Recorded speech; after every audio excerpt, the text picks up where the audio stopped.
Welcome to the Building Doctor Show with Jens Johansson.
All right. Thanks, everybody.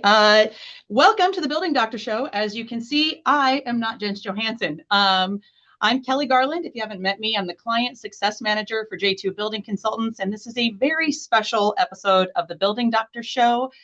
We do this every year. It's my favorite episode, not just because I'm on it.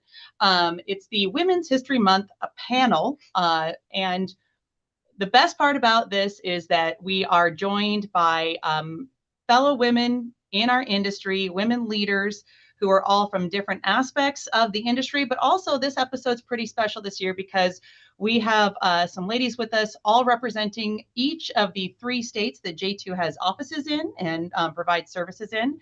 So I'm really honored and pleased to be joined by Michelle Schlichting, Megan Deming, and Lisa Rose. We'll do some introductions shortly, and we're going to get to know each other. We actually very specifically didn't talk too much to each other in the couple of weeks leading up to the show. We wanted to get to know each other in front of everyone. This is a really special episode. It's a really different format than you might be used to. Normally, Jens is providing his wisdom on building knowledge to you. This is a panel discussion, kind of a roundtable. We're just going to be sharing insights and opinions and perspectives that are uniquely from the women's perspective in each of our separate spaces of this community, which is awesome. I think we can all agree. I'm not a regular host for this, so I'm learning as I go. So bear with me. So here's some things that we're going to go over today. We're going to talk about women working in our industry, insights in community management, property management as well, HOA leadership, contracting, contractors, and building consulting. A lot of times, Lisa, I think you can agree that consultants and contractors kind of get confused in the realm of projects. So we can talk a little bit about that too. We'll talk about challenges and how we overcome those challenges and advice for people women, especially that want to get into the industry, or people who know women that might want to. And then if you have Q&As, we have our chat window that's open, and we have a Q&A window that's open. You're welcome to submit anything during the show. The lovely Carolyn, who produces the Building Doctor Show every month, is she's manning things from a separate room, but she can help me out if we run into any technical difficulties. Women are leading the charge in every aspect of the show today. So let's go ahead and go with those introductions. I'm going to just start introducing in the order that I see you on my screen. So let's start off by meeting Michelle Schlichting. Hi, Michelle. Hello, how are you? I'm happy to be Living here. the dream.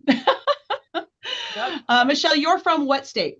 I'm from Washington, and I'm an association manager. I've been in the industry for 23 years. And you work for? I work for condominium management, and I'm the director of association development. And you've been a condominium manager for quite some time, but your time in the industry, you've been around for quite some time. You've learned from different industry organizations. 23 years, but my whole career has been here with condominium management. I did sit on a site for 4.5 years that we managed, so I wasn't in the physical office, but I've been doing this profession for 23 years and with the company for 23 years. And you're not giving yourself credit for, you have like your second unpaid job with WCAI. Yes, I'm also a chapter board member as well. It's like being an HOA board member. I said, I got to get the plug in for the chapter. I wasn't going to let you forget it. So next we have Megan Deming. Megan, welcome. Thank you. Happy to be invited. Yeah, so I'm from Utah. I currently work for Momentum Community Development. I work as their development planner. I basically start all of our HOAs and from the ground up before anything's built. We start with the documents and everything like that. I've also worked for Gore's Construction in Portland for 3 years. I was their business development person, so I worked with all of our project managers and helped put things together and did the marketing and everything like that. And then I was a portfolio community manager for 12 years in between the Gore's situation, and did portfolio management and was a senior manager there for a very long time. Megan, I think what's great, you are also not talking about your other unpaid job. Oh, yes. Well, yeah, I do. I'm not a board member anymore. I'm just the person that bullies everybody to do what I want. And I'm scary, so it usually happens. So yeah, I'm with Utah Community Association Institute, and I run the events committee. You know, something I always say is that, like, why is it that when a woman does it, it's bullying, but when a man does it, it's leading? Yeah. Well, here's the thing. I realize I'm actually super mean about it usually, so I do call it bullying because I'm like, nah, like I'm not asking nicely. I'm telling you, you should buy the sponsorship. So it's I bullying. think you're wonderful. You're strong Yes. and direct, and I love it. Yes. Last but certainly not least, we have Lisa Rose. Lisa joining us from Portland, Oregon. Portland, Oregon. Tell us a about little yourself, bit. Lisa. Oh, yeah. So I kind of had a similar career experience. I was in property management on the apartment side for over 25 years. And after that career, kind of ended my career on the multifamily side after 26 years. And was a VP with Avenue 5 for 3. It was a startup company in Oregon, and reached 10,000 units with Avenue 5 and decided I needed a career change. I was excited for something different. I was friends with Del Starr, who is no longer with us, but he approached me about a business development position, and I decided to take it. And now I've been with J.R. Johnson for over 6 years, and run J.R. Johnson now as the senior general manager. It's really exciting. I'm so excited to have all of you here. Real quick, like I said at the beginning, I'm Kelli Garland. I'm the client success manager at J2. I'm a little bit different from everyone because I did not come from the building world or the management world. I was very warmly welcomed into this community as a tourist. I worked in big tech, doing customer and partner focused development. I came to J2 5 years ago, and I just made myself at home, and whether anybody liked it or not. I am based out of our Washington office, but as these ladies will tell you, I bounce around to all of our states and get to know just about everybody. It's kind of the best job in the whole world, if you ask me. So those are our little introductions. We're just going to get right into it and talk about why this topic deserves its own episode every year. And not just because women are awesome, because we are, but there's some really interesting stats that come specifically with our industry, starting off with community and property management. And we'll let you ladies speak to this, but I wanted to first point out that a lot of folks outside of the industry don't realize that there are very distinct differences between a property manager and a community manager. And while I know that a lot of folks start in property management and move into community management, it is two very distinct roles. Property managers typically work in apartment management. Am I right there, gals? Rentals, yeah. Yeah. So, yeah, you have one owner that you typically, or a company that you work for, versus condominiums where, yeah, multiple owners. Versus a whole bunch. Board that gets to tell you whatnot. And with community management, it's right there, the title. You're kind of managing the entirety of the community, owners, board members, vendors, the buildings themselves. There's kind of everything kind of falls under the jurisdiction of that manager, right? Mm-hmm. Yes. Everything, all soup to nuts. So speaking to the data on that, there are more women typically on the management side of things in our industry. So Lisa and I'm sure you talk about being in a male-dominated industry. Yes. The construction side is male-dominated, but the management side seems to be female-dominated. Does that feel like accurate to you, Megan, Michelle? Well, Yeah.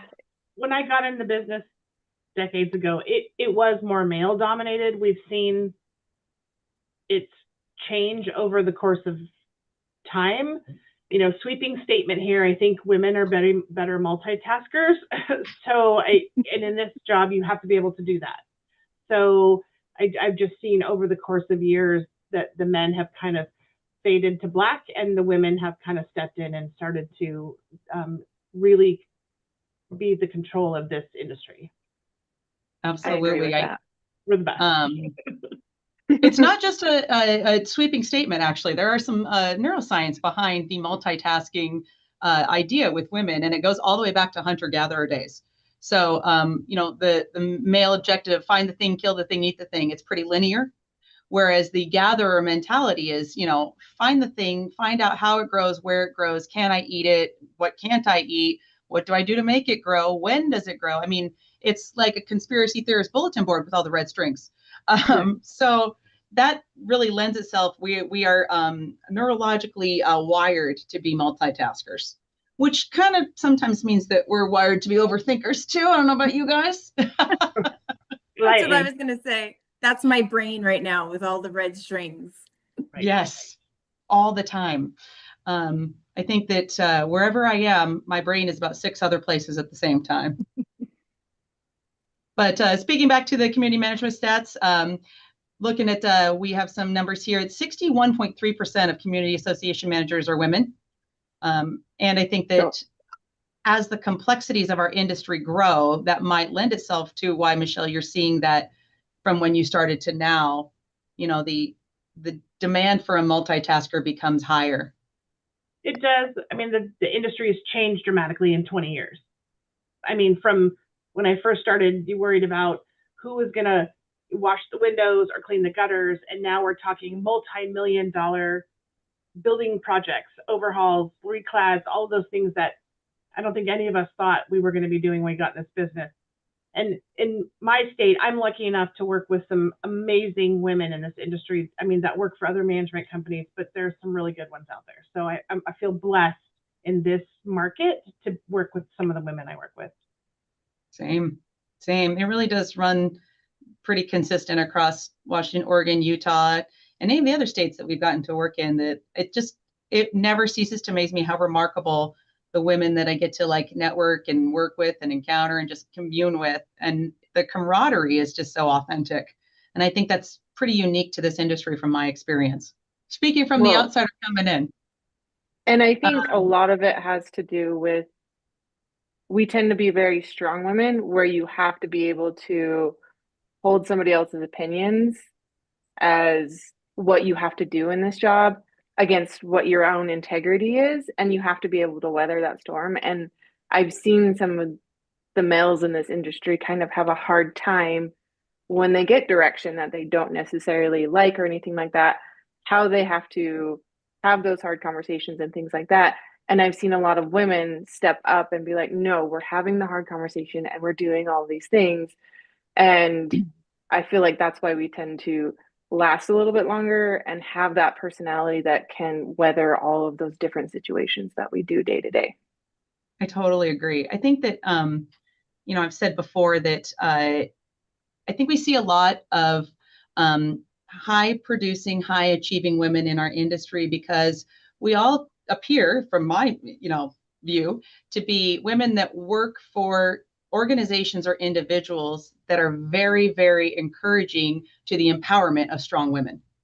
But those strong women typically had other scenarios and experiences where they were kind of wired and trained to fight like junkyard dogs to get where they were and get where they are and then stay where they are. And so when you don't have to fight as ferociously for survival as a woman in the workplace and you are valued, you still have that same energy and that same drive, but you're fostered in that energy so that you can be so highly productive and achieve so much more. I mean, it really shows what a strong woman is capable of if there are, strong leaders and strong supporters and team members that are, fully in support of that. So I think that's a big driver too. It's just, we've all had to fight really hard at some point. Agreed. Now I just fight for fun. Yeah. Now I just bully people for, other reasons because, why not? Getting into the construction side of things, like I said, Lisa, so I would imagine that you speak a lot about being not just in a male-dominated industry, but you're a leader in a male-dominated industry. So I imagine you find yourself even more outnumbered, for lack of a better way of putting it. Yes, absolutely. I mean, at J.R. Johnson, we have about 19% are women in the office, but that should definitely go up. I really want to promote within our organization, and there is always room to grow in whatever role you're in. And so that's always exciting to kind of mentor them into that. But we do have a small percentage of females. And, we probably will get more chance to get further in depth in this, but I'm really excited to hear more, Lisa, about your transition into the leadership role that you're in. Having such big shoes that you're filling that are so storied and have such a long-standing tenure prior, what that experience has been like for you, just as a woman and just as a person in general too. Yeah. Do you want me to go in now, or do you want to wait a little bit? I think we're going to get in. I don't want to spoil it, so we'll get into that just in a little bit. But, Okay. Still speaking to the construction numbers, something that we noticed in going over stats is that the opportunities for women are increasing. So it's not so much giving jobs for women, but giving opportunities. And I think there's a big difference. Yes. Nobody seems to, in our industry, seems to be reticent to hire a woman, but having opportunities for women to carve paths towards leadership or, to bust through any like proverbial glass ceiling that exists within an organization is something that we're still working on, not as just any specific part of the industry, but as an industry as a whole. Is that how you guys have felt and seen it? Yes. Yeah. Absolutely. I think that, and here we go, this slide, look at me just predicting the future. So that's just it. The growth is real, but it's uneven. So I think construction is definitely catching up to community management. Boy, wouldn't it be crazy if we saw a day where we were the majority? I don't know that we ever will, but that would be wild. Yeah. But, I can speak to the second bullet point on this pretty heavily. I'm sure you have all heard me say that when someone asks me what I do for J2, it's a very broad term, client success. For a while, I joked that everything was project management. If you didn't have a job title for it, you called it project management. If you're a software engineer, you're a project manager. If you're a construction manager, you're a project manager. Everybody's project manager. Lately, I felt like everybody's a client success manager. So this term client success is kind of like a bucket. And so the even broader term that I feel like really encompasses what my role here is, I do the peopling. I just do the peopling. And the peopling has many facets, from proposals and documents to the situations that we call service recovery, because Lord knows we never get a complaint. And just the fun part of, building relationships, getting to know what's important to people and getting to be able to figure out how we can be a part of that story. And I think that what I see is like most of the peoplers in our industry are women. You kind of got to be a good peopler to be in the management role, right, ladies? Yeah. Agreed. Yeah. I mean, it's funny, like I've gone to community management conferences, and we're actually a lot of introverts, but we'll put that when it's about our job and when it's about what we know and everything like that, we become extroverts. Like we all get super jazzed about talking about it, about what you're doing, about what the things, and like your members and everything like that. Like we get passion and energy from that. And then we all just need to go take a nap. Like that's our thing, is like, I'm going to go do this. I'm going to be really excited about it. And then I'm going to be a hermit for like at least 24 hours. That's hilarious. That's so accurate too. I always say I'm in the introverted extrovert or extroverted introvert. I can never remember which order it goes, but I'm happy to be switched on all day, because when I go home, it's just me. So I get to be all the way switched off. So it's kind of the bonus of being able to like give all of my energy to everyone all the time. Because when I'm done, I'm really done. But it's funny that you say that, because earlier Carolyn, our producer, was saying ahead of getting ready for the Building Doctor show, like, well, is there anything else that you need? And I was like, I mean, I could go for a nap if that opportunity presents itself. Spoiler alert, it did not. Getting into this is the part I've been most excited to get into, is the panel discussion. We had a really hard time fighting this off when we met earlier last week to kind of go over the agenda, because I was adamant that we didn't go over these questions. I wanted them to be like fresh and organic. And because we're all like getting to know you social people, we've kind of covered some of it a little bit, but I want to kind of dig a little bit deeper into it. So we'll start around with the we'll do 3 at once, and we'll go around the table. How did you get started in the industry? What was your path? And what inspired you to pursue this path? And even if you talked a little bit about it in intros, let's review it again, because you all have very interesting, very distinct stories. So we'll go back to Michelle. Well, I can tell you, I didn't go to bed one night and wake up the next day and go, wow, I want to be a community association manager. Said me never. So I stumbled into this path sort of organically. By happenstance, my mom worked for the company. It was when the company was very small. I was married at the time. I'd just gone through cancer. They were looking for a manager. I thought I could do that for a year, because I was a real estate agent. And I thought, yeah, I could. If I could sell real estate, I could do this. Totally not the same thing, by the way. And I worked here for a year. I went into remission, and then my husband and I decided to get divorced. And my kids had grown accustomed to having food with their meals. And so I thought, I guess I better stay. So here I am 23 years later. And then after about 5 years in the industry, I thought if I'm going to stay, I need to jump in feet first. So I started getting all my designations, started getting involved in our local chapter. And here I am. I didn't get up one day and say this was the job for me. I fell into it, and I couldn't think of doing anything else.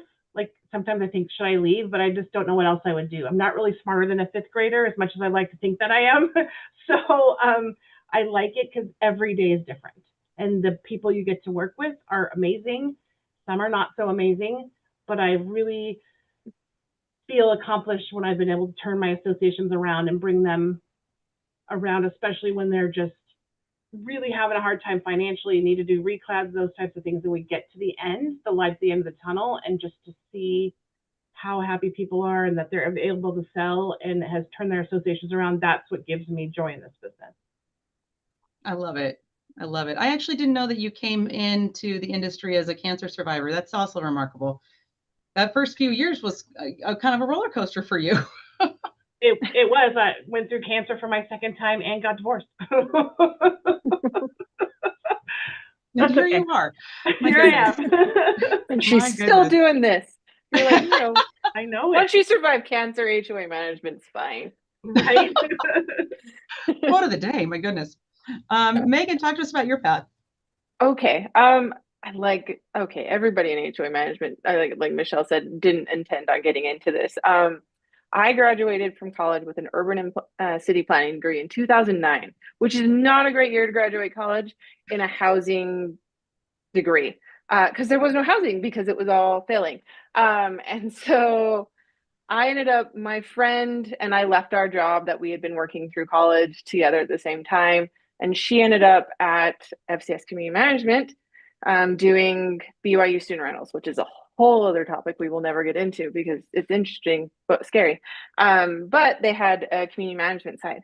And so lo and behold, several months later, she's like, you should apply. I think this would be really great for you and everything like that. So I applied and I became a community manager. And through that thing, building my relationships through CAI and education and everything like that, I had 5 communities go through construction defects all at the same time in litigation and everything like that, which is a ton of fun, which is where I met Sean Gores. And I was burnt out with management. So I was like, hey, I'm looking for a new job. And he's like, hey, come work for us. I picked up everything I had and I moved to Portland and I worked for Gores Construction for 3 years, in development, and worked with their project managers and loved it and learned so much and got just a good understanding of like buildings and things like that. And then, life turns around and a family thing happened and I had to come back to Utah. So I came back to Utah, got a job back at FCS Community Management doing portfolio management again, got really burnt out real quick again because I'm, a control freak, and sometimes letting that go with HOAs is a little hard. And my developer, that I had worked with previously, reached out and said, hey, we want you to come work for us. And so now I get to mess things up from the beginning instead of taking on messes, which is really exciting. And I get to be there from the ground up and try and stop things and do things the right way from the beginning, which is super exciting for me. It's exciting for building consultants too, might we say. Yeah, Doing it from the right way, the start way. That's how we like to do it. Lisa. Well, I stumbled into property management back in 1996 and stayed with it for, like I told you, almost 30 years. I don't like to say that because it just dates me and people can figure out how old I am. But like I said before, it was something that I was really proud of my career and really enjoyed even watching myself grow into different roles and be able to get promoted and then actually run a region was very rewarding. But at that point, in my mid 40s, I call it my little midlife crisis, that I was like, I don't want to know all the answers. I want to start a whole new thing. I don't know what that thing is, but I kind of, being a little woo-woo, put it out in the universe that I needed something different. And that literally about 2.5 weeks later, Dell called me and talked to me about this business development position. And with Avenue 5, my role was business development as well as being VP of operations, because I was bringing new business in and relationships. I know the importance of a relationship and customer service. And so I brought that with me when I came to JR, which was really important because explaining the why to our estimators or project managers, of understanding why it takes so long to sign a contract, or why isn't the property management company doing this, or why do we have to put so many people in an email chain, and explaining that really helped them understand that why. And a lot of my now leadership skills is explaining the why in all these situations because it's so important. But definitely, this wasn't really a career path for me. I honestly, when I got into business development, wanted to do everything that business development gets to do, and go golfing, go hang out with people, go do events, look at the marketing, just being involved in that piece and thinking that I was going to have less responsibilities. because that, as people said before in this, that we are go-getters and we're drivers. And so just doing that wasn't enough for me. I was writing the company budgets with Dell, or I was digging into reports, because that's just how I operate. So I gave myself kind of more responsibility when I got here, and which led me to my current role now. But um, I I am career driven. I'm not someone that likes to jump around into different companies. And so I really thought that I was going to start my career in property management and end my career in property management. And it didn't happen that way, but I always think, everything happens for a reason. And I am happy in my last 6 years at J.R. Johnson, and look forward to another however long I have to work. Okay. Well, and it feels like you're at the beginning of like the next era. Like, if you're Taylor Swift, you're like, at the Life of a Showgirl part, I'm in and that's it. like, we're going to reverse back again. So we'll go around the way just in backwards now, because we're on a really good tangent with you, Lisa. And I think that this is kind of in keeping with our next set of panel questions here. Some of it is, we're talking about, have you felt underestimated in your role? How'd you handle it? Was there a moment when you felt you truly belonged? Do you feel pressure to lead differently as a woman? Like I said earlier, I'm very interested in your perspective, because you are in this unique role and unique position at a very unique time. Right. So I don't know if gals were aware. So J.R. Johnson is going through a change in leadership. The previous leader, Del Starr, passed away, and he was very well loved, very well respected in the industry. And Lisa has kind of like transitioned into the helm after his passing. So it's big shoes to fill at a big time during a difficult time. So what's that been Right. like for you? And another hurdle was we were also purchased. So a That's family run right. business, we were purchased about 6 years ago, and then purchased again a couple years ago. So adding that into the mix of change, we have really gone through that change as a company. And so underestimated in a role, I think no matter what role you're in, sometimes you are underestimated in any role that you are in.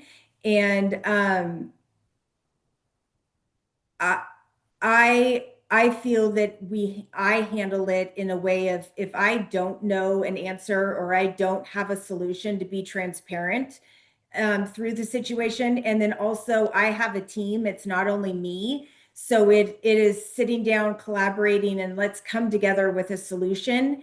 And that's something that the team is learning about me, that it's just not one leader that is kind of dictating how we're going to move. It is everybody getting together, no matter what the kind of matter is, and working together, in which people now feel more empowered to, that they that I want them to be heard, and I want them to feel they're part of all of the solutions, no matter if it is a small project that's not performing, and what adjustments do we have to make.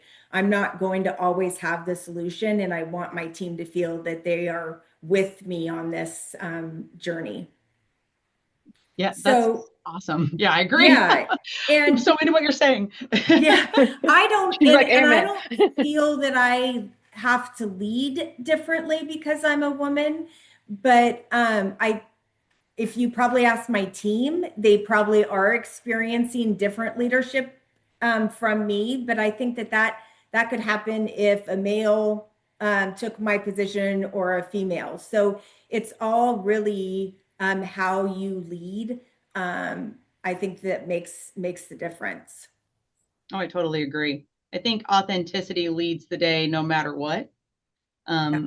And I think that because we've had to, live with certain like consequences and rewards to having vulnerabilities that society has not made as easy for men to have, it creates more opportunities for us to live authentically. And when you're Yes. authentic, you're honest. So your communication's better, and your ability to lead's a lot better too. Uh, and that's probably because when you're honest, you say things like, I'm a big giant bully, right, Megan? Yes, you do. So talk to me about some challenges that you've faced and the like. Well, it's one of those things of being underestimated. Like I've walked into rooms where, automatically because I'm the woman in the room, it's like, oh, she's here to take notes. Like I'm not here to add substance to this conversation or the years of experience. I'm here to take notes. And what I've learned over the years is that says a lot about that person, but it absolutely doesn't say anything about me. It's their limiting beliefs of what they think I can do. And I've learned through the years not to buy into those things and be like, no, I've figured so many things out because for any of the things that we've gone through, all four of us, there's no playbook for it. In HOA management, homeowners and renters and everything find a new way to destroy things or come up with new ways to destroy other people. And there's nobody telling you how to deal with it. And so you have to go find, like Lisa said, the answers and how do we deal with this and how do we do that? And that leads into like where I felt like I belong because I love doing that. I love going to find the answers. I love the creativity that nobody really sees as creativity in this job of going and finding a new way to deal with the problem. It's fun for me. It's why I like the new stuff. It's why, when I was working with my product managers and going through and say, hey, this is why we're talking this way. Like Lisa said, like, this is why you can't notice somebody for interior access on a Friday because they just got home from work and now they have to give like time off and everything like that. Like there's reasons why I'm telling you to do this. And comes a time like when I'm going through documents and I'm on a call with all of these guys because I'm currently the only woman at my company. All these guys and they're talking about HOA laws and I can actually chime in and they listen to me. And the reward that you get from somebody saying, oh, Megan, like, what is this? And just coming up and asking to you when it's a bunch of, and I don't know if it's just that it's dudes or it's just that they've been doing development for a really long time. So to come to me as an expert in that field is just like, oh no, I do know my stuff. And I have been doing this and I have been trying to do it the right way and doing my education and everything like that. And there is a pressure for me just because I do have a very blunt personality sometimes. That as a woman, sometimes I do feel like I need to soften that just because I do have that internal dialogue still that I work through of like, is this just like, am I just coming off as a mean woman instead of a guy like Kelli brought it up earlier? Like, if a guy was doing it, nobody think they're mean, but because I'm a woman, people think I'm mean. And I'm like, well, sometimes I know I'm being mean. And sometimes I'm just being the same as everybody else, but I have different organs. And so it's going to come off differently. And so there are times where mentally I go through a conversation and go, okay, was I holding back in a conversation because I didn't want it to be seen a certain way? Or like, how am I mentally doing that? And there's still those mental gymnastics that I go through. And obviously I don't have as much experience as Michelle and Lisa and everything. And that's something that as a woman in this industry takes time to learn your own strength and your own power in this industry, and be able to lead from that and be able to work from that and say, no, this is fine. This is who I am. I think countering so much of what society has trained us to feel like the threat constantly too. Jens and I joke a lot about it now, but when I first started here, anytime he stopped by to talk to me or like asked me to come to his office to chat, which he does every day to everyone that works in this company, I would always go, am I getting fired? If I'm getting fired, could you just tell me right now? Am I getting fired? Is that what you want to talk to me? I'm getting fired, huh? And then one day he finally goes, stop asking if I'm going to fire you. Yeah. It's the whole like, can we talk? And you're like, about what? Yeah. I'm sure now he like misses the days when I was afraid to go in his office because now I'm in there all the time just giving him what for. But but it's, you got to get past that fear of like I said, it's the threat and the need to survive. So yeah, I get that. Michelle, I feel like you downplay your leadership skills and how much you are admired and revered amongst your peers and in the industry from what I've observed. Do you feel like that? Oh, see, I'm making you uncomfortable. I love it. So I will say, when I was first in the business, I think I thought I knew everything. I was very lucky. I'm an only child, and I was raised to be a strong female by my parents. So it really took me some time to realize I knew what I was saying, but sometimes the boards or my peers just needed to hear it from the experts. And so I started bringing the experts in, and that's when I really realized that was my strength, by bringing in the J2s and the contractors and all that, and let them be the bad guy. I didn't want to be the bad guy anymore. But it really wasn't actually until the chapter gala in 2021 that was the first one I ever went to. I was at it, and so many people came up to me and said, I know who you are. I know who you are. And I'm like, whoa, okay. I think it's just because you're in the business a very long time.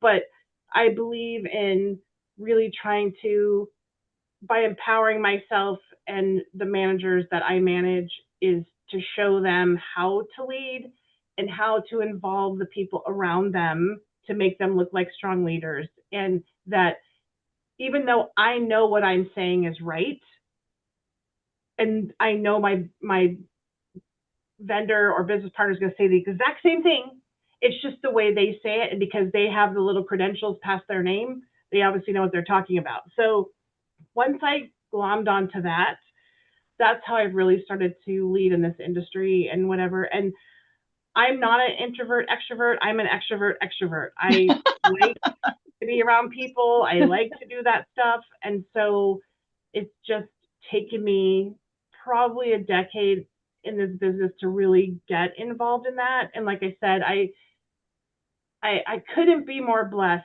with the people that I surrounded myself with in this industry, in my own company, and with my friends that I've made that work for other companies, even ones that work for other management companies.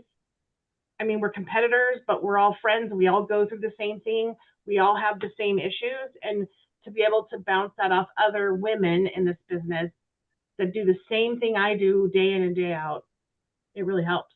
And it really made me realize that this was the business for me. And if I can impart a little wisdom on somebody else and they can impart a little bit on me, then I'm doing good.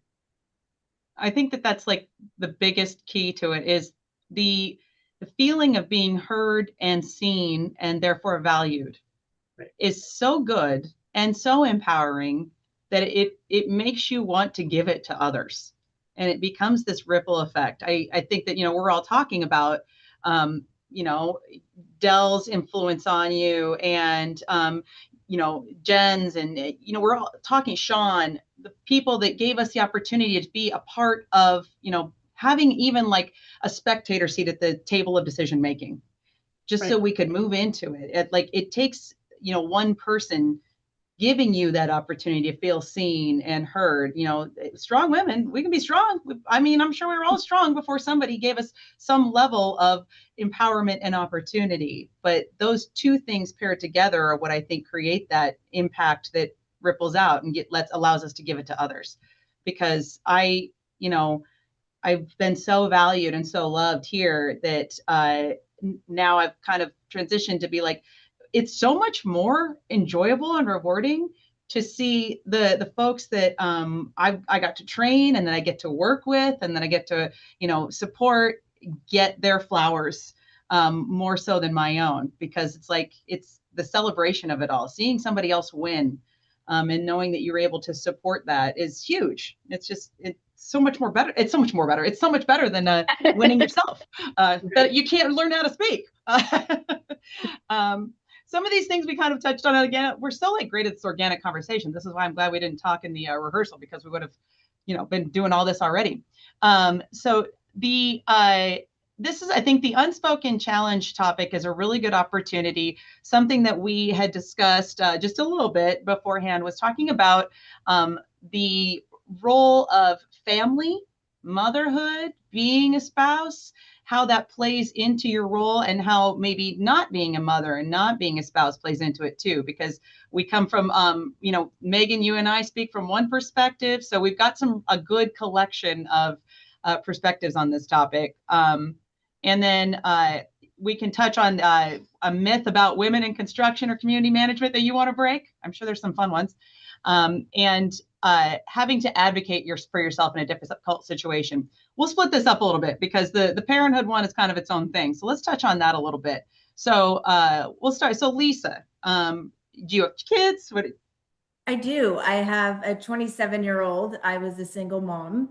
So I was an assistant property manager when I had Austin, and stayed single through the last couple years. So my career, of course, was number one because I wanted my son to have everything that he could have. And so that is why I just put my head down and stuck with property management. And like I said, continuously was getting promoted. And with that promotion, I was receiving a raise. So I was able to buy a house about 26 years ago and focus on my family. And that was my son. So being a single mom is definitely challenging, but I didn't know any different. So I can't compare it to, I didn't ever have a husband there with me, or I didn't have to share my son. So everyone's like, oh my gosh, how did you do it? And I'm like, I didn't know any other way. It had to be done. So did you ever struggle with I had a working mom, very hard working mom, and I had this wonderful gift for making her feel guilty for being the mom that had to work and couldn't go on like the chaperone as a field trip and be the Girl Scout craft parent or what have you. She did, a great many of those things, but I have no doubt that I made her feel guilty about not doing it when she, God forbid, had to put food on the table. Yeah, I think that luckily my mom was very involved in Austin's childhood. And so was that I wouldn't, even if I had time, wanted to go on field trips or do arts and crafts or art science projects. That wasn't really my thing. So she did a great job helping me and supporting me through his younger years. But yeah, I lost my train of thought, to be honest with you. I'm so sorry. Well, I mean, when you have a lot of kids, kid work, obligations, your mind's going all different directions. Right. I am one of those people that I don't know how you do it because, you've never had a light workload, and being a parent in and of itself seems like not a very light workload. So I know that I didn't make it light for my parents. Yeah. Well, I did. I mean, Austin is 27 now. And so he does still, when he wants to really jab me, he'll be like, oh, well, Grandma and Papa raised me. You were never home. You were always at work, or those kind of comments. And I know he knows what I did for, him, but it is those times that I'm just like, ouch, that kind of hurts. So, yeah. but yeah. I would have probably Michelle, done the same thing. Yeah. Michelle, you actually are a military mom. Yeah, so I have two kids. My oldest son is 29 and my youngest is 26. My youngest is in the military. He's about to start his third enlistment. He tells me he's going to stay in until they tell him he can't be in anymore. But I got into this industry. My kids were very young, and they're, like I said, after a year in the industry, my ex-husband and I decided to part ways. So my kids were 6 and 3. So I kind of stood up for myself to my boards and basically said these were the nights I could not meet because they were the nights I had my kids. And then as time went on and they started to get older, they wanted to be with me, not really with their dad. And then their dad moved to the eastern side of the mountains. So my kids and I are very close. They have seen what I've gone through to get to where I am today and be able to provide for them. And it's funny, I just hired my oldest son's fiance. And when I talked to her about it, I said, please don't talk to Chris about it, because I didn't want him to skew sort of what he went through growing up, because technology has changed so dramatically. Like when I was in this business, I mean, we were still writing everything on paper, and it wasn't like it is today. Yeah. And we Oh, really that's so true. promote a work-life balance in our company. I just probably am like Lisa. I just work more because I want my managers to be better. I want the company to be better, but I don't have to do that. I choose to do that. And so she told him the day before our interview, and of course he was immediately starting in. She's like, nope, I want to do the interview. And then she told him that she wanted to get in the industry and that she felt it was for her and that we really promote the work-life balance. So I've really had to change the way I am perceived by my managers, so I don't put that on them. Like, I don't want them to think that they have to work 24 hours a day and like answer emails at 11 o'clock at night. Like, we don't allow our managers to answer emails past 8 p.m. If you do, you have to put on the delayed response.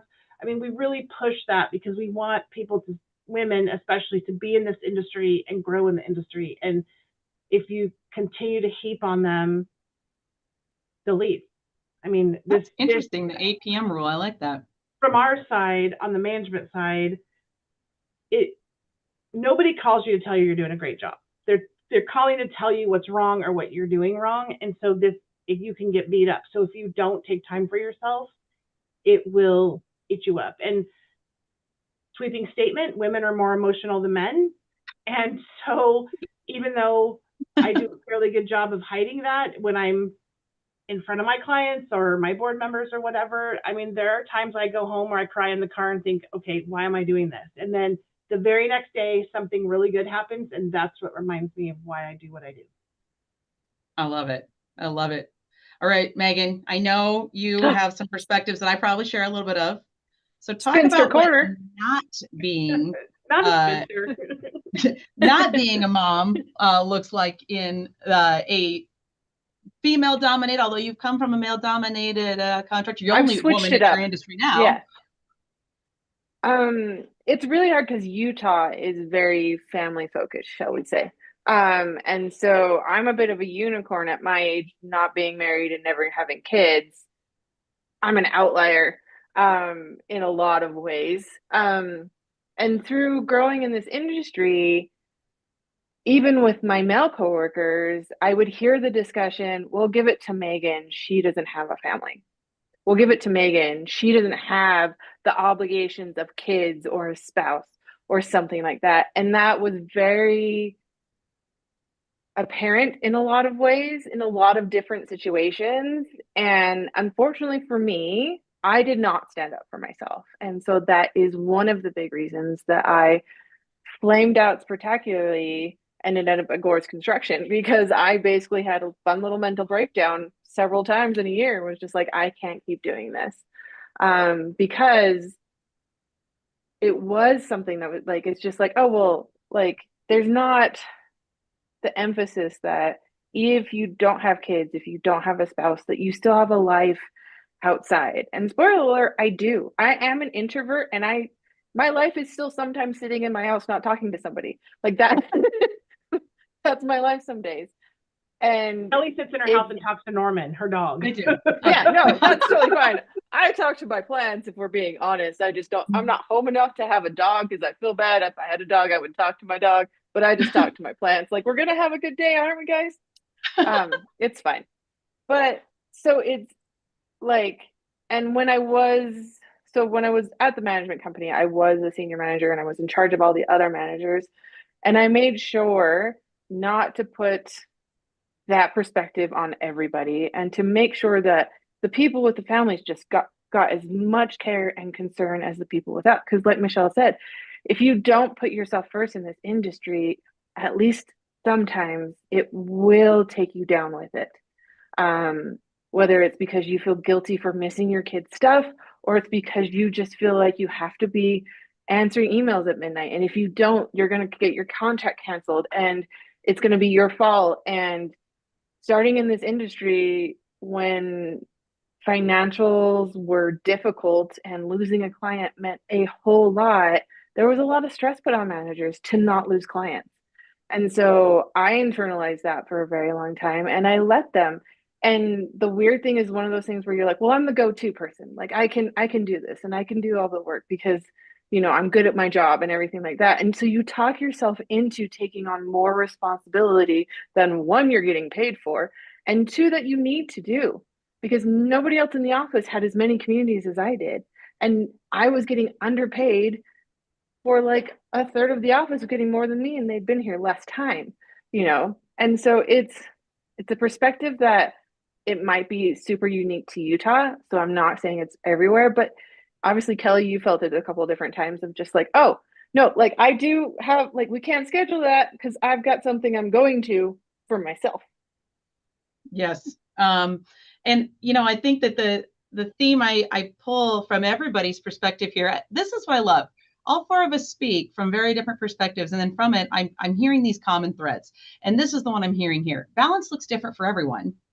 And the people that relate to each other and therefore the teams that are most successful are when we can acknowledge that balance looks different for everyone and honor that for everyone. I love to work. I love to work. And I have a hard time getting up and leaving this desk, which is why I wear my roller skates in the office sometimes. But in fact, all day yesterday in my skates. But I also tell anybody that I'm training or that's starting at J2 is I not only don't expect anyone to work that way I do, but I don't really want it either, because I want people to go home to their wonderful families and their wonderful homes and their wonderful lives. And it's not that I don't have those. Mine just look different. And, my obligations are, sometimes kooky, like I'm singing in a band this weekend, or I've got to go home and print a bunch of funny t-shirts, but the things that bring us joy and therefore bring us balance, therefore bring us the opportunity to, recreate ourselves in recreation are the things that make us high performers. And so I think when we acknowledge that in each other, that like time to be there for your kids, time to be there for your family, time to, be there for yourself is really important, to have the well-rounded teammate and supporting that in whatever form it looks like. But you got to know the person to know how to support them best. And then I think that's kind of the common theme here, is that it's like, no matter what walk of life you're, coming from or what you're going home to, I think we all have learned that our differences are what make us work well together. So, creating opportunities for everybody to be their best version of themselves, their most authentic self, is how we win. I'm going to speed us up just a little bit because I won't want us here all night. And you're right. Women can talk. We are communicators. But is there a time that you've had to advocate for yourself in a difficult situation? What did that look like? Everybody's thinking of the last fight they had with somebody. Mine was this morning. Go, Lisa, go. Mine was actually my annual review. It was when I was in property management, and it was conducted by a female. So my manager was a female, and she told me that I was too witty and too confident. And I first had to like kind of be quiet and just listen for a second. But I had to advocate for myself in that situation, because if a man was sitting there, she would have made those positive things. You're confident and you're witty, and so you're engaging or whatever, and it wouldn't have been a negative, and it was a negative to me. You're too confident and you're too witty. And still to this day, those things like ring in my head and I can't let it go. But it is being an advocate for myself of saying that is, would you have said that if I was a male? And she just kind of sat there, was very taken back. But I will always tell people that you have to stand up for yourself. You have to be confident in any work, in any position you're in, and you have to advocate for yourself. And that was just a time for me that those were the two things that she picked out that I needed to work on when they were actually positive things that you want from your employees, especially in, the property management field, of women being confident. And it was hurtful because it also came from a female.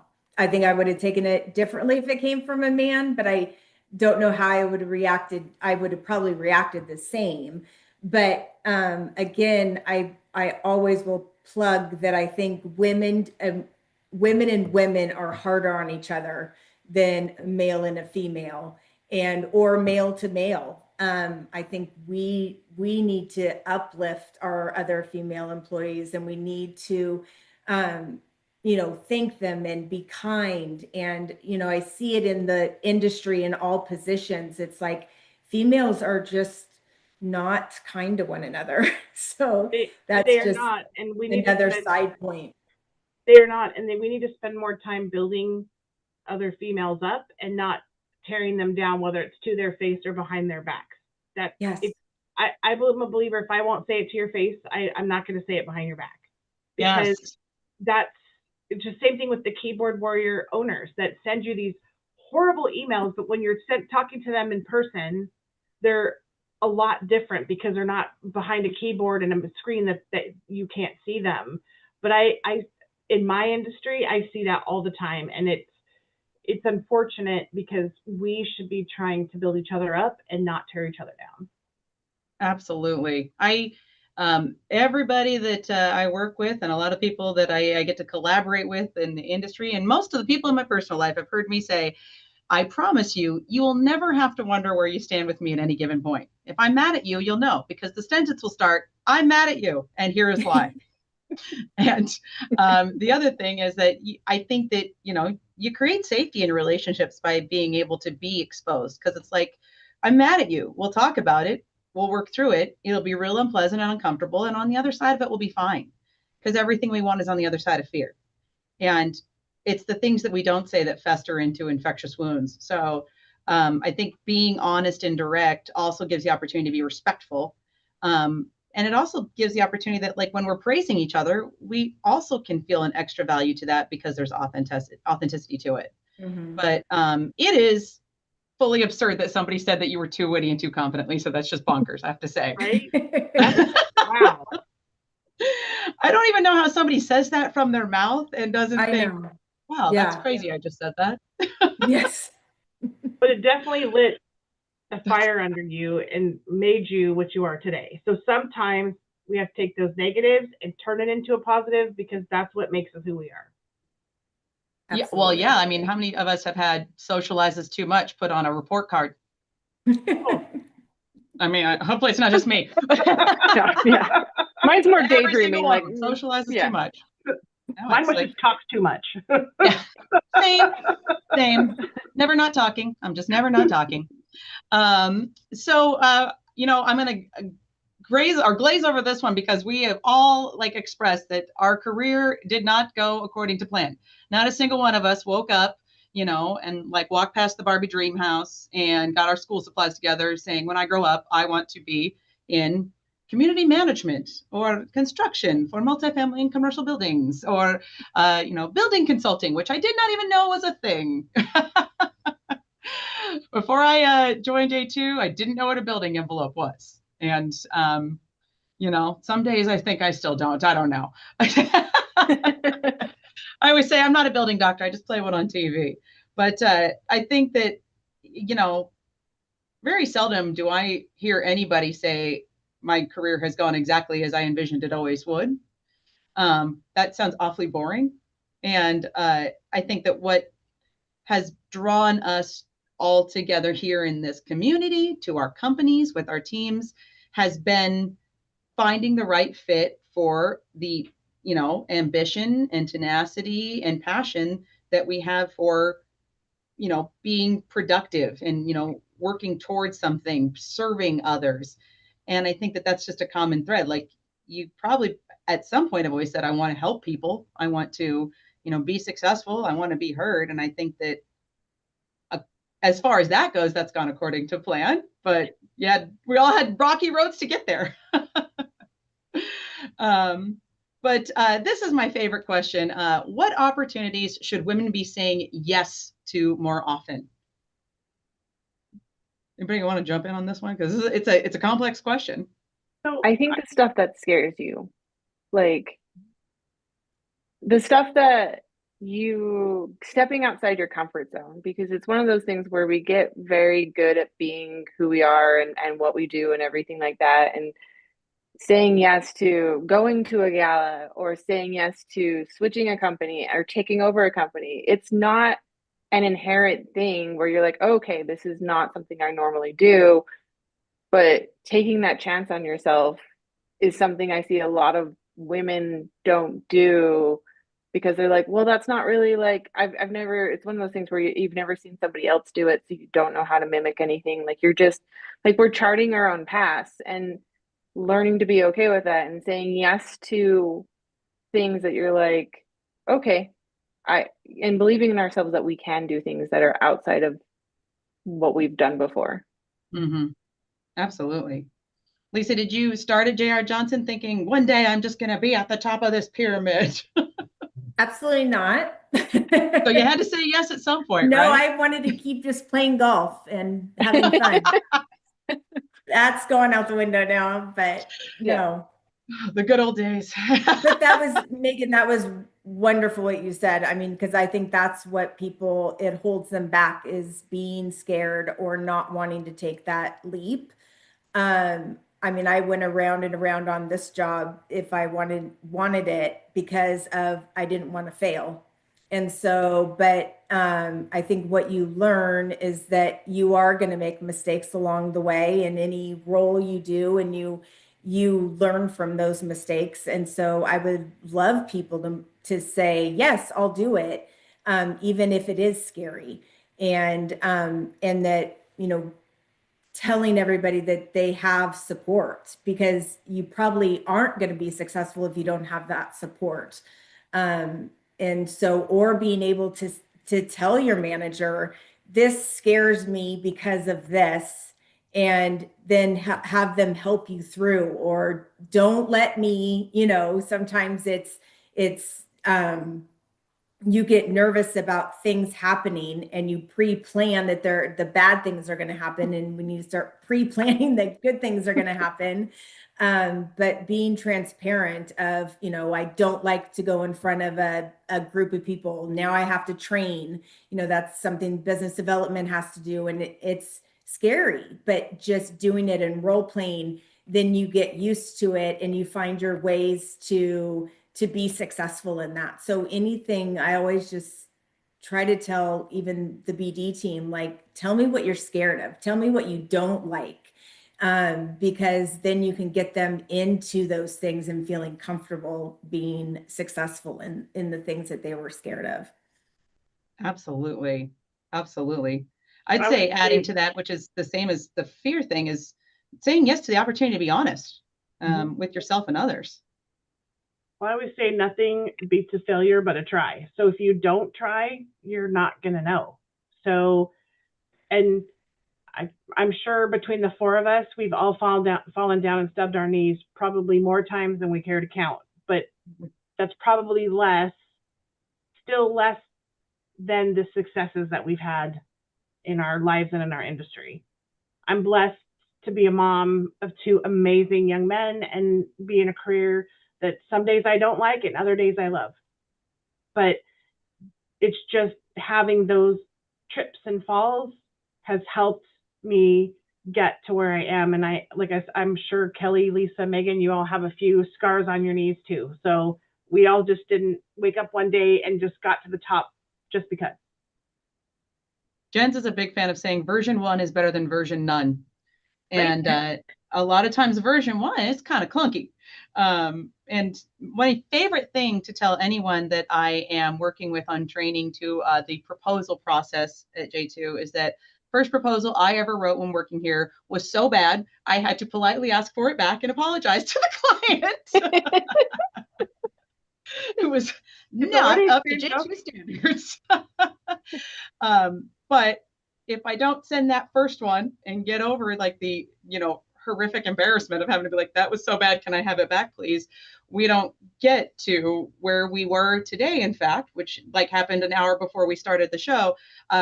In the month of March, J2 sent out a historically high amount of proposals, more than we ever have in the history of the company.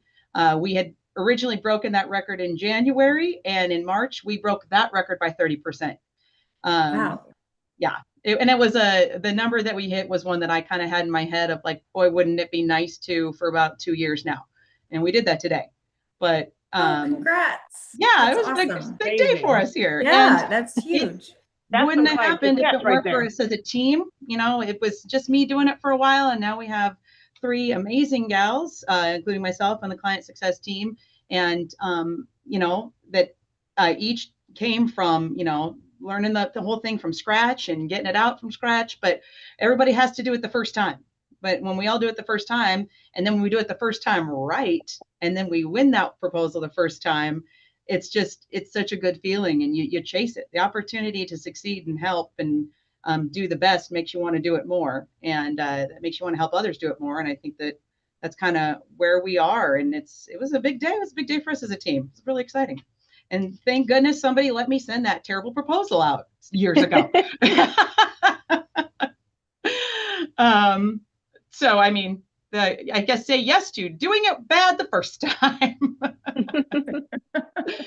This is some interesting stuff. So changes in the industry, trends that you're seeing as far as your specific business in our industry. What are you seeing for women in the future? What are you working towards for women in the future, respectively? Let's start with Lisa. How about this? Me. Right now, I'm still so green, kind of in construction and learning construction. I think I had the marketing and business development down, but in an industry wide for women, I think sky's the limit, especially in property management and community management. Now it's just allowing women to take over those higher positions because it's really female based. And I can talk about property management, female based through operations. And then when you get to the exec level, it becomes male again. And so I think definitely women have an opportunity to take over those leadership roles. I have no doubt. I see people in property management with women owners and in higher exec roles, which is important. And I think that will continue to grow in the next 5 to 10 years. Construction, I think, will definitely be lower in actual construction field employees, labor, but that's also, there's been such a great push, which I'm happy about, is that it's okay to go from high school to a labor. If you want to work with your hands, there is opportunities left and right for those people. And it's not a shame if you don't go to college. And I think that has kind of come full circle in the last probably 10, 15 years. And there's also programs for females. I mean, they can be electricians just as much as a male.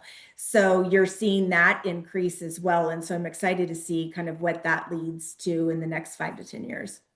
Absolutely. Megan, Michelle? Well, in my industry, there's a ton of changes right now, and I'm not sure I'm super excited about them. As most of the managers are not. It's a big learning curve here in Washington State. And I think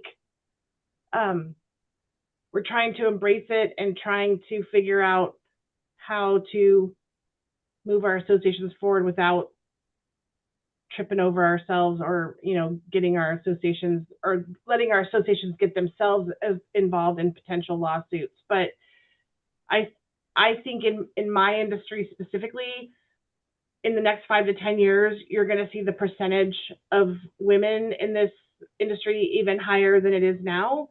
It doesn't seem that there's a lot of males coming into this industry. It seems like it's just far more women. I think what we just need to do is figure out how to keep them. I mean, the national average right now for a manager is 2 years and they burn out. So how can we help them be successful and want to stay in the industry? And that's what I'm working on and within my company is how can we do that and better our managers.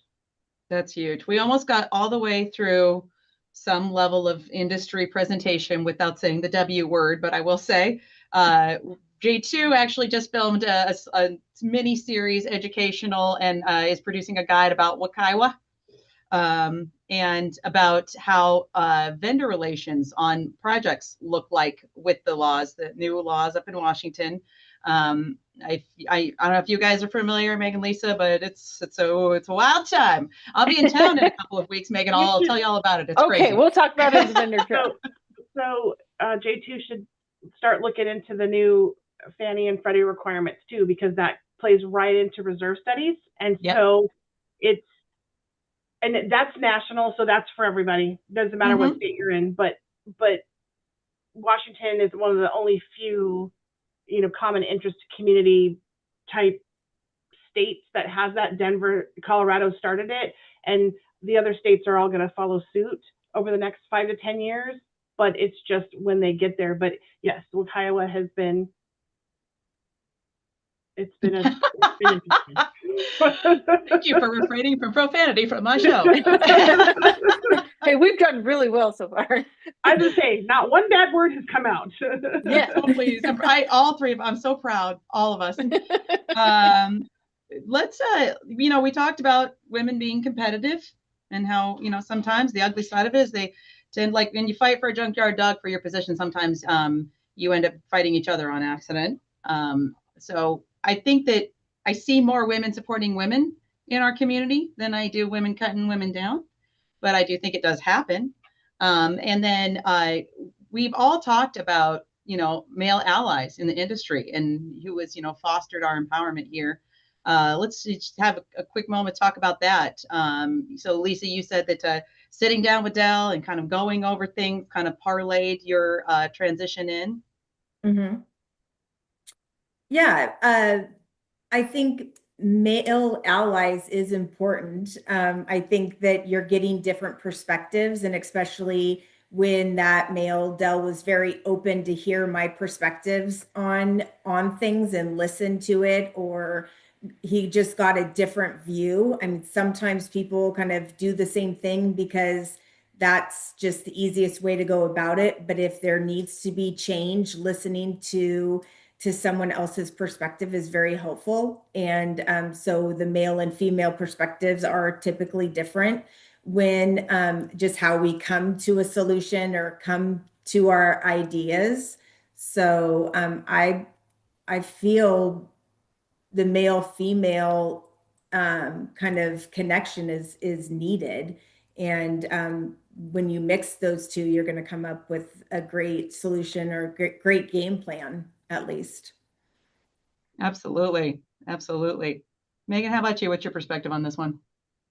So I started this industry with a guy from my management company, and he was in a different role, and he ended up coming into a manager role the same time I was in a manager role. And we were all kind of left to our own devices, which in community management, you're like, oh, we don't know anything what we're supposed to be doing. And so you kind of clamp onto each other and go, hey, what are you doing? Hey, what are you doing? Because you need to form a community. And him and I formed this little community with us because we're around the same age. We are from the same area where we grew up and everything like that. And we bicker like brother and sister. Like we will just sit there and yell at each other, and people are like, what the hell? Oh, sorry, I broke a rule. We were doing so well. Like, what is going on? They're like, we're fine. It'll be fine. We're just talking.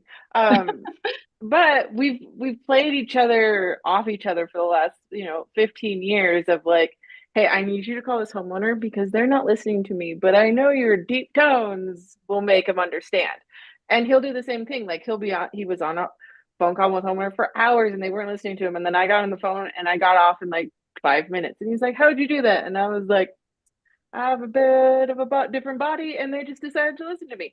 And so it's sometimes you use those stereotypes for your advantage, and we do have different perspectives and we look at everything, but we also respect each other. And I think that's where the allyship comes from. Is like, okay, like You will never see a dark parking lot as an issue, but I will. You will never see what putting a container in front of this walkway or something like that does to what a woman's perspective is of keeping myself safe, but I will.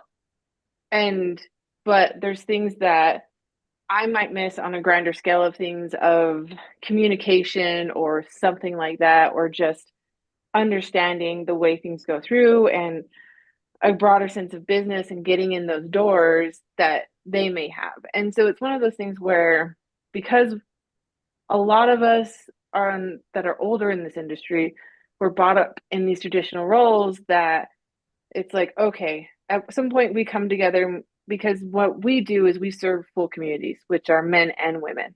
And so you have to take their lived experience when we're in their communities, not just working, but we're building in their houses, we're accessing their houses to, pull windows and put them back. And, as a single woman, the safety that I need to feel to let somebody in my house to do that work, it's not that I don't trust you, it's that I don't trust the world as in general, and giving that perspective to a project manager and saying, hey, this is why you can't say these things. Like, I know you're saying this in jest, but it's not this thing. And them coming back and being like, no, like, okay, this makes sense. Like, I see where this is coming from, and understanding. And it's something that's never probably going to be inherent to them, but them being willing to sit down and listen to that perspective is where that allyship comes from. It's where they can sit in a room and go, no. Michelle told me this. She understands this.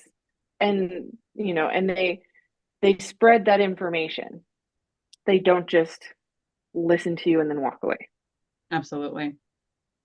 Michelle, you have a male ally that has especially been impactful for you?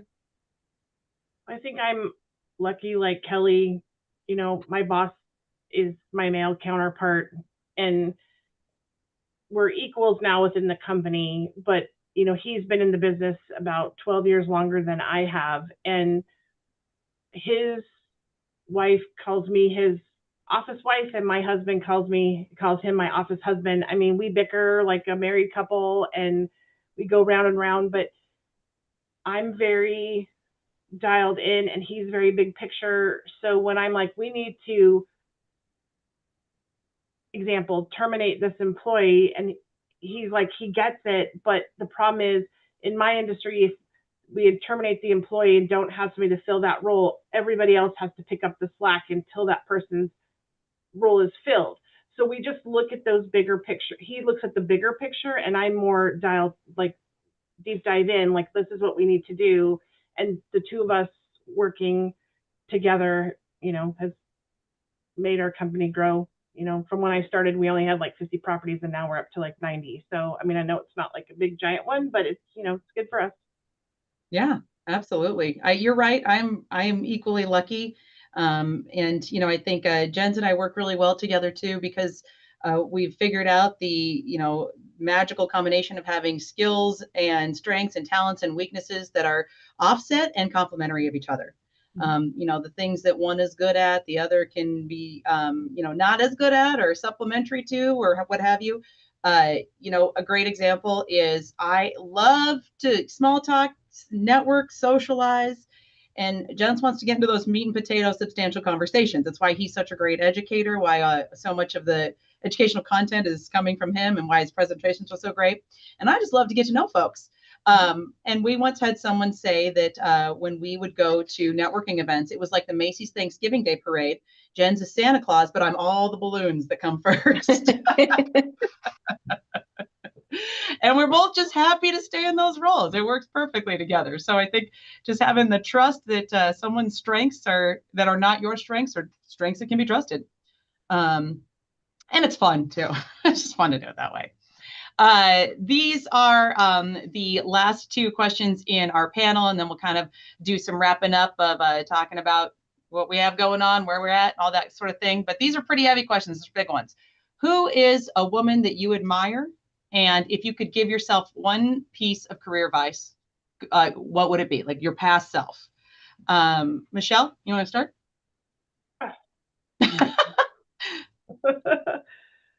Okay, so I'll start with the easier one. The piece of advice I could give my younger self. I probably said, don't do it. No, I'm just kidding. I would just have told my younger self to be involved more early on and not wait, a decade into my career before I decided that this was probably going to be my career till I retired or died, whatever comes first, I guess. And so some of the things I wish I would have started earlier than I did. So who do I admire the most? Well, I mean, there's so many out there, but I'm probably going to be super cliche and say my mom, because my mom was a working mom. Both my parents worked. I was a latchkey kid, but my mom always made time for me. Like, I didn't have to guilt her, like, you weren't there for the Girl Scout crafty, which I didn't do that anyway. I played sports, but my mom was always at everything I ever did. Even though she worked, my dad traveled extensively when I was growing up, so he was not around very much. And so she just instilled in me to be the woman that I am today. Oh. Super Love cliche. it. I know, sorry. I love it. I love it. Megan? Well, I'm gonna steal Michelle's cliche, and she got to go first because it's my mom too. So my mom didn't grow up in a very educated family or anything like that, but my mom went back to college when I was in junior high, and she was the first person in her family to get an associate's degree.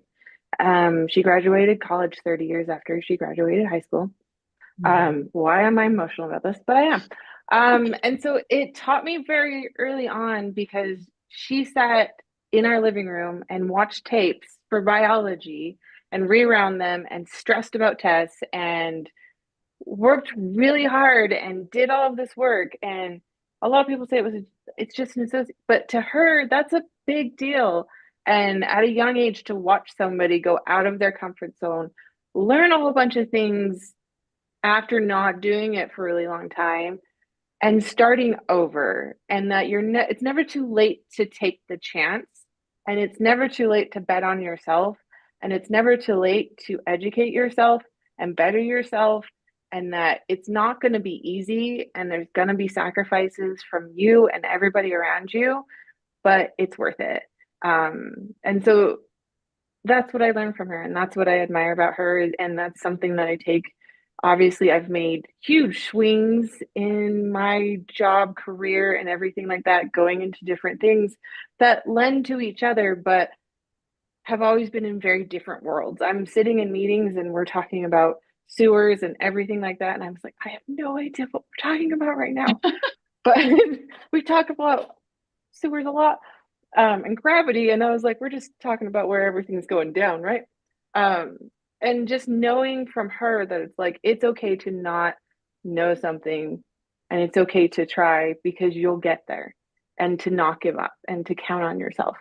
And the advice I give to my younger self is to remember that, and to not let people pleasing take over your life, and stand up for yourself and say, you know what, this is too much, and either find a new job and find a new correction, or stand up for yourself and make sure that your mental health and your physical health is just as important as what you think other people think of you.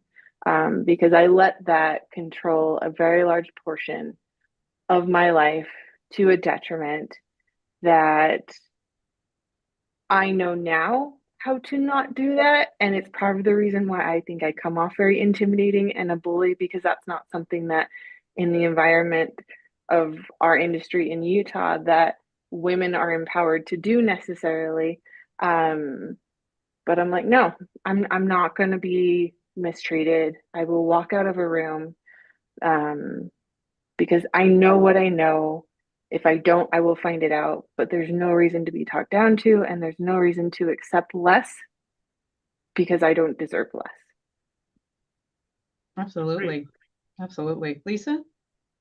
What it says a woman, but I really my core friend group, every single one of them I admire, and that that we're able to network and talk through things, and people are there to lift me up when I am down, and they'll call me about work. And, when you're not in it and you're kind of removed, you can easily explain things. And sometimes you stop and are like, hey, you're giving this advice, but you might be wanting to give that same advice to yourself right now, so I have had my core group of girlfriends for plus 30 years, and watching us grow in our roles. I always tell my friends that I still don't even know what I want to be when I grow up, because again, I've never had that desire to be one thing.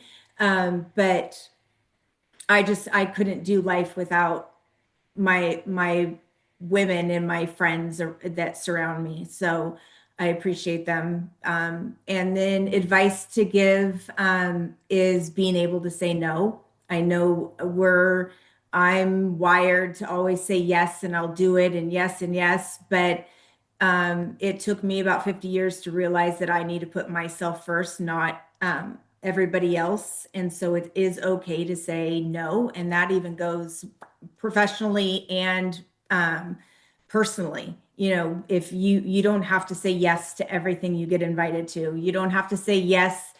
People will be okay. And sometimes it comes down to, no, I can't fit that into my schedule.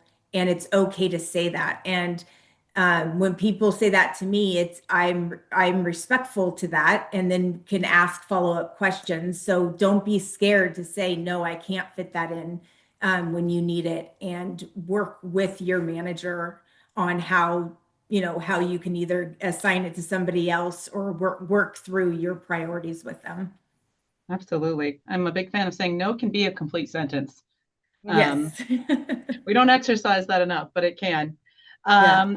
I would agree. It's it's just kind of a no-brainer for me that my mom was a huge a part, impact, influence, just everything in my whole life. But I think that's something that I've been very appreciative of very recently, and just in the last couple of years since losing my mom, is the wonderful community of women around me who are all so effortlessly remarkable and have no idea, because the things that make them remarkable are just what their nature is, and they don't see it as anything other than just like, I'm just being me. My best friend is an attorney and a single mom, and just this like wonderfully like brilliant like career woman. I have my friend Lisa has been a Montessori teacher for like 25 years. We were at a bar before Thanksgiving, and one of her preschool students was turning 21 in the same bar. The commitment to caring for others in your career, and my aunt, who was like filled in for my mom. She was the oldest of 6 and really taken on that lead nurturer role. And the women around me at J2, I am very lucky. At J2, we are 40% of our total staff is women, and of those 40%, 65 are in leadership roles. And of that 40%, 100% of them are women that I love, because they all have amazing talents and skills. I went to Las Vegas with our design lead and a group of her mom friends in February, and just built new connections to people. I work with 2 other women in our client success team that are so wonderful to like trust me and offer their vulnerability, and just really just amazing efforts. Like I said, I'm feeling the love for them, especially today, hitting that big goal, because it didn't happen because of me. And I think that the ability to build a life of independence that I feel good about myself in is made possible by being constantly surrounded by women who also are independent and strong and make me feel good too, and all have qualities that I want to be like. So I think just like the community of women around me in general are ones that I admire. I only have women that I admire in my life. And if I could give my younger self one piece of career advice, I definitely go speak to my pre-J2 self and tell her to just keep going, because all of the hard stuff and all of the feeling professionally lost and not very valued and not maybe very valuable, those are all like dues that past me paid for current me to be where I am. And just encouraging her to keep going, but also thanking her for doing all that hard stuff, because I tell her that on the other side, we have a life we never even dreamed possible. So, see, I'm getting emotional now too. But I think that that's a big thing, is that, you know, when you're in an environment that supports you as a strong woman, as a strong person, as a unique person, as somebody that maybe wears funny glasses all the time every day at work. I don't know anybody like that. It's a game changer for how you feel about yourself and your life, and then what becomes possible for you. And it's like such an honor to be able to have like gotten that here and be able to give it to others too. And to share it with ladies like you. This is like one of like the best treats ever. And I love that it's something that it's just a given that we're going to do, and it's so supported. And it's kind of nice. Jen's is next door, and I'm probably, you know, he's probably thinking it's weird not hosting a building doctor show this month. But you know, this is an important subject, and I think that we don't get to talk about it enough, but it's nice to have this formal chance. We'll check the chat and make sure we don't have any questions in the Q&A in just a bit here, but real quick. So Michelle, your contact information on the screen right now. You are on LinkedIn. You are at Condo Management. So if anybody wants to look them up and call you, you're going to be there answering all their community association questions and needs. Absolutely. And now your daughter-in-law will be there too to help field some of that. Yeah. Do you have anything coming up that you're excited about industry-wise? No, so ironically, I've tried to take a step back a little bit, that whole take care of me thing, but I am presenting at the annual conference up here next week. Oh my God, that's next week. That's huge. That's big. So, yes, I'm presenting at the annual conference, and so I'm excited to get back into that. I've taken a couple of the last things off to just take care of me, but yeah, I'm going to present at the conference. That's awesome. That is awesome. Megan, what do you got going on? Well, industry-wise, we have a webinar on the 6th of April regarding our new laws, which are dumb, but apparently not as interesting as Washington. So there's that. And then I have a fun vendor trade show that's superhero themed that I'm giving everybody superhero powers at the end of April. That will be super exciting. And we'll be talking about what Portland and Washington don't have an issue with, which is the lack of water. So that's true. Oh man, give us time. We'll catch up there, I'm sure. Yeah, I'm sure, but maybe not. It's not often that one of the things you can be looking forward to is giving away superpowers to people. I know, right? Love That's that for awesome. you. Yeah. Lisa, what do you have going on? I am involved with Multifamily Northwest. We do have our maintenance fair coming up in April. Also with Multifamily, a luncheon to kind of understand what the changes are, because there's a lot of things moving in the property management world as well. And always volunteering. I'm sitting on the service committee with Multifamily Northwest, and always looking for volunteer opportunities and giving back to the community, because that's extremely important for me personally, but also J.R. Johnson. So that's awesome. I love it. I think, you know, J2 is going to be a part of something in each of your communities in the next 2 weeks. You know, there's events galore. There is a Women in Leadership conference in Western Oregon CAI's chapter. The head of CAI National is going to be down there. So we're going to be there. We're going to be at the UCCI trade show in, you know, of course, the true J2 fashion, which will be extra, especially since it's superheroes. I mean, I could do that theme in my sleep. That's basically my home decor. Pick an outfit and just go with it. She exactly. Said, it's which I outfit. was just thinking which outfit to pick, and I was like, naturally. Yeah. You know, we're going to be doing some fun stuff. You know, as during the annual conference. Michelle, don't worry, I'll tell you all about it. Some super secret fun party karaoke stuff. I'm down. We have some really cool opportunities that we have cooking, both with our Wakaiwa Guide and our educational series. We have some really cool events. We have some online accredited opportunities coming up the pipeline for managers needing clock hours. So some really cool stuff on the horizon. Definitely keep an eye out at j2consultants.com on our Learn page, because we always have amazing stuff going on there. And hopefully, breaking an even new proposal goal. So next month, it'll never stop. It'll never be good enough for me. Let's see here. I'm going to check the chat real quick here. Make sure we don't have any messages that I am missing. Looks like Carolyn has been on top of that. There's some others like woohoo Michelle's and lots of rooting for all of you there.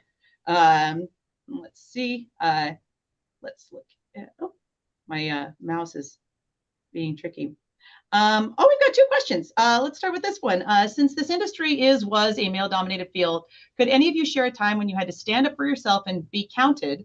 How do you continuously manage that and cut through negative stereotypes? I think that's going to be more to Lisa and Megan. I think just because my industry is a little more female dominated, but I could see how in what they're doing. Can you read the question one more time? Oh, of course. Yeah, absolutely. It is, since this industry was a male dominated field, could any of you share a time when you had to stand up for yourself and be counted? How do you continuously manage that and cut through negative stereotypes? I think it's so weird for me, because I don't feel that I'm being judged as a woman in situations. And I don't know if that's just because the team has known me for 6 years, so they know who I am. But I don't feel that way in the role that I'm in today. I would agree. Outside of that, people might be saying stuff behind my back, but I can't control that. So, for how I feel today, I don't feel like I'm battling between a male and a female situation. I totally agree with you. I think that, I feel kind of bad saying it, but I'm lucky because I really haven't had to battle any the stereotypes internally here at J2. If anything, I've had them broken down around me in positive ways. And I think that one thing that I have been taught and encouraged to do is to speak to the things that I have ambitions to. So like, I would like to own this process. I would like to lead this charge. The ability to vocalize that and have the comfortability of knowing that not only is it going to be like, yeah, okay, but how can I support? So I think that I wish I had started doing that a lot sooner in my life, is just being really honest about where my ambitions were and not afraid of them either. And like feel like guilty about having ambition. I think that, we're always taught to be so, humble and modest, and those are great sometimes, but I think it's also okay to say that you're really proud of yourself, or that you worked really hard for something, or that you've earned the ability to be responsible for something. And I think that it's important that we all encourage that with each other, men and women alike. So I think that we all have kind of, I think the other thing that kind of lends it to is that we're all pretty strong women that sometimes are a little outspoken. And I think that's really what it is one of those things where it's, if your personality is to not be outspoken, and like, it's one of those things where you're just like, oh, we weren't supposed to stand up for ourselves. Like that's where our mentality is like, oh no, like that's just, I'm going to accidentally say the thing. It's just going to happen. But I've been in situations where you go, okay, like, do I go with the flow and just let this go, and I don't worry about my own feelings or the fact that I feel like you said, devalued in this situation, or do I stand up for myself? And you really do have to weigh your options, is like, do I want to stand up for myself or say something? Because it may not be the right moment in that exact moment, but you're like, hey, if somebody on a job site says something to you and you don't appreciate the way they worded it or something like that, you pull them aside afterwards. And it's not something that you have to feel like you have to confront right there, right then. because that takes a lot and it can take a lot out of you. Like, I'm a bully, but I don't actually really enjoy confrontation.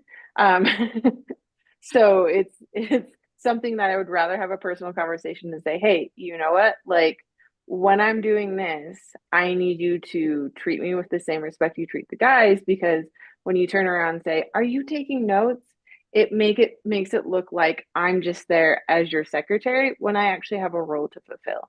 Um, and so that would be my advice, is analyze the situation, step back, don't react then. And then if it still bothers you when you've looked at it, have a conversation with the person. And that's really all you can do. You can't change somebody else's behavior, but you can stand up for yourself. You could say, you know what? This is what I need from you. And that's all you can do. Absolutely.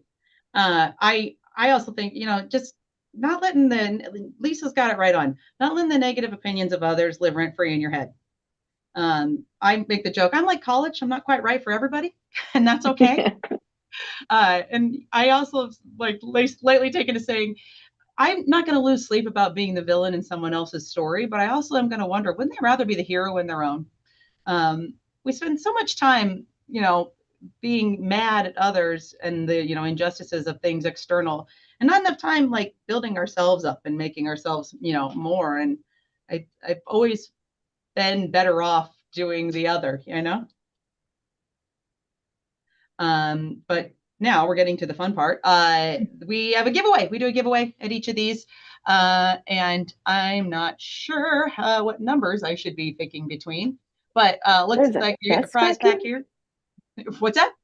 There's a desk vacuum. That's exciting. There is a mini desk vacuum. You got the J2 limited edition Rosie the Riveter stickers, these J2 lip gloss keychains that I sublimated, designed, and printed myself, and some pens and some planner stickers and some sucker crazy straw, all sorts of cool stuff. So we'll be getting this prize to somebody, and I have to figure out, we're picking a number between, let's just go 1 and 10 because I don't know. Michelle, pick a number between 1 and 10. 4. 4. All right. So number 4, Carolyn will reach out to you. If you're the 4th person that entered the chat, if you were, if there's more than 10, I'm so sorry. But I'm good for, I'll take her for coffee or something. Find me. But they are the lucky winner of this prize pack. And we're gonna, oh, come on, slide. There we go. Oh, geez, I'm speed sliding now. Real quick, I mentioned we've got some awesome guides, new guides coming out all the time, some pretty pertinent ones. The Wakaiwa, that nobody can pronounce right guide. We've got a plumbing and repipe guide that's super comprehensive. We do oversight of plumbing and repipes, by the way, so if you need one, hit us up. If there's questions about HOA loans, I love that the guide that we have for that. It's really helpful to boards that are kind of navigating that. The risks and benefits of targeted versus comprehensive repairs, the benefits of doing it all at once versus in phases. And then this new one, we invented a word at J2, so look for us in Merriam-Webster, toundo, and that is the townhouse that's not quite a condo. We're seeing a lot of these come our way lately, where they are built like condos, like an HOA, shared walls and whatnot, but they are not an HOA. They are each individually owned, but are still seeing defect and, wear and tear, water intrusion issues. And it becomes a little more complex because rather than having an association to kind of govern the remediation or just, tackling the problem, you have to get your neighbors on board. And it's a very equal, you separate the agreement. You have to get everybody, what happens when your neighbor doesn't want to do anything, but you do, and you have a shared wall. There's a lot of complexities to it.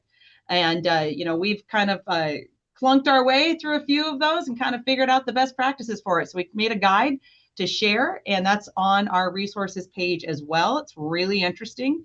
And like I said, coming out with some new stuff. I don't want to spoil any surprises, but some new, really pertinent stuff that I think will be awesome that you'll see in our socials in the coming weeks. And if you are like me and you're late for everything and you missed the beginning or want to watch this after hours or in the middle of the night when you're doing weird crafts like I do, you can stream this webinar on wherever you get your podcasts, Amazon, Spotify, Apple. I get mine on Apple. And you can scan this QR code that's on your screen right now if you want to save it. Otherwise, you can search it too. The only building doctor in town is us. So that's where you can see us. And we will have the recording of this available on YouTube. And then we provide a recording to the registered Zoom participants. So ladies, you can share it around with your network, show everyone how cool and amazing you are. That's going to do it. You're going to be back to our normal format for the Building Doctor Show next month with some really cool, informative topics about your buildings, your building health, and the condo life. I believe the building doctor himself, Jens, will be back at the captain seat for hosting. But ladies, thank you so much. This is like really just one of my favorite things to do every year. I get to learn so many cool things about you remarkable ladies and our community. And I think it's just really important for us all to take time in the industry to like spotlight, you know, the women that are doing the hard work, leading the charge, making these amazing changes and just doing such extraordinary things. So thank you so much, Michelle, Megan, Lisa. Thank you for having me. Thank you for the invite. Thanks, Kelli. Awesome. And, you know, I'm sure I'm going to see all of you guys in person like in the next 2 weeks. So Yep. we can high five it out then. But that's going to do it for us. Thanks so much for watching, Thank you. everybody. Thank you.